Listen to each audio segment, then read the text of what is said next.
This evergreen perennial has been around for longer than any flowering plant. It belongs to the only surviving genus of a class of primitive vascular plants that dates back to around the mid-Devonian period, which was about 350 million years ago. Flowering plants only came onto the scene about 130 million years ago, so this guy has been around for a long time. It has traditional uses as food, medicine, and sandpaper. Modern studies show this plant as having potential for wound healing. It is found in wet woodlands, moist hillsides, and near bodies of water. It can grow up to 5 feet tall and is often valued as an aesthetic plant for gardens.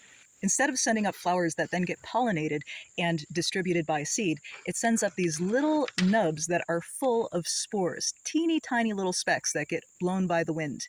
It also spreads by rhizomes that come off of the root system. And clearly those ancient means of reproduction are successful because it spreads very aggressively. It is native to Eurasia and North America, and invasive in South Africa and Australia. Although these beautiful evergreen stems can definitely add visual interest to a garden or to a cut flower arrangement, if you have dogs or cats, maybe this isn't the best plant because it does have a toxin that can be dangerous to dogs and cats.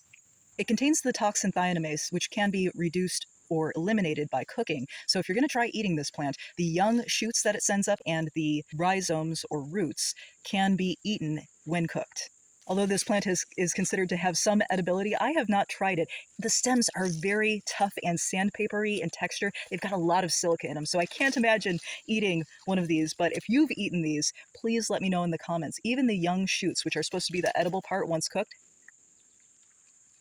it's like chewing glass. It's really not pleasant. So let me know in the comments if you have tried this plant as a food source. Now, medicinally speaking, it was traditionally boiled and used as a tonic.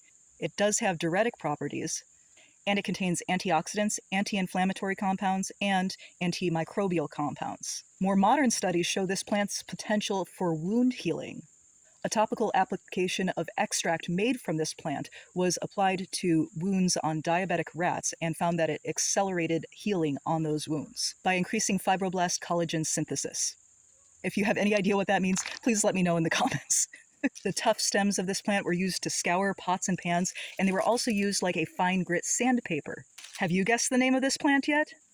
Equisetum hyemale, or rough horsetail. Let's put it to the test with this crusty pot that I use over my fire pit.